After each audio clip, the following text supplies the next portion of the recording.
কিন্তু এই কুরবানিটা শুধুমাত্র আমরাই দিই, জিনিসটা কিন্তু এরকম নয়। আল্লাহ পাক রব্বুল আলামিন কোরআনের মধ্যে বলেছেন যে হে রাসূল, আপনি আপনার উম্মতকে বলে দিন, আপনার উম্মতগণই শুধু কুরবানি দিবে, জিনিসটা এরকম নয়।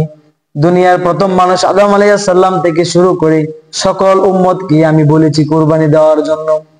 আল্লাহ পাক রব্বুল আলামিন রাসূল সাল্লাল্লাহু আলাইহি সাল্লামকে বলতেছেন, হে রাসূল, আপনি আপনার উম্মতকে শুনিয়ে দিন। আল্লাহ পাক রব্বুল আলামিন বলতেছেন, আপনার উম্মতদেরকে আপনি শুনিয়ে দিন, আদম আলাইহিস সালামের দুইজন ছেলে কুরবানি দিয়েছিল। কেন কুরবানি দিয়েছিল সেটা আপনাদেরকে একটু বলি। আদম আলাইহিস সালামের দুই ছেলে ছিল, হাবিল আর কাবিল। আপনার নাম শুনেছেন না? হাবিল আর কাবিল। কাবিল ছিল কৃষক আর হাবিল ছিল একজন রাখাল, পালক করতে আর কি। তো এই হাবিল আর কাবিল আদম আলাইহিস সালামের সময় জোড়ায় জোড়ায় সন্তান হতো। এটা আপনারা জানেন যে জোড়ায় জোড়ায় সন্তান হতো, একজন ছেলের সাথে একজন মেয়ে জন্মগ্রহণ করত। তো নিয়ম ছিল এক জোড়ার মেয়ে আর এক জোড়ার ছেলে বিয়ে হবে, এক জোড়ার মেয়ে অন্য জোড়ার ছেলের সাথে বিয়ে হবে। তবে কাবিল ছিল কৃষক, তার সাথে যে মেয়েটি জন্মগ্রহণ করেছিল তার নাম ছিল আকলিমা। সে সুন্দরী ছিল আর তাকে বিয়ে করতে হবে অপর জোড়ার মেয়েকে। তো এই মেয়েটি ছিল ইয়াজারা, তার নাম ছিল ইয়াজারা।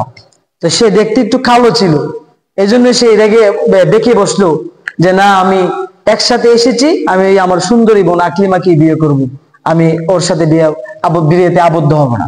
আদম আলাইহিস সালাম বললেন, না, এগুলা চলবে না, আল্লাহ পাক রব্বুল আলামিনের হুকুম, তোমাকে এটা মানতেই হবে। না, সে মানবেই না। এই যে অনেক মানুষ আছে না যেটা বলে এটাই আল্লাহর হুকুম হোক যাই হোক সে মানবে না।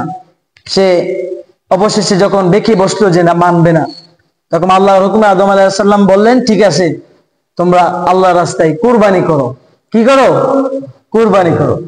তো কাবিল ছিল কৃষক, সে কিছু ভালো ভালো ফসলাদি দেখে কুরবানি করলো। আর হাবিল, তিনি ছিলেন মেষ পালক, তার দুম্বার পাল থেকে একটি সুন্দর দুম্বা আল্লাহ রাস্তায় কুরবানি করার জন্য নিয়ে গেলেন এক পাহাড়ের প্রান্তরে।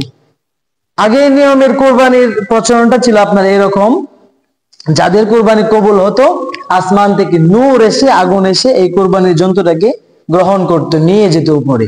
আর যাদেরটা কুরবানি হতো না তাদেরটা ঠিক জায়গার মধ্যে পড়ে থাকতো, কবুল হতো না তাদেরটা ঠিক জায়গার মধ্যে পড়ে থাকতো।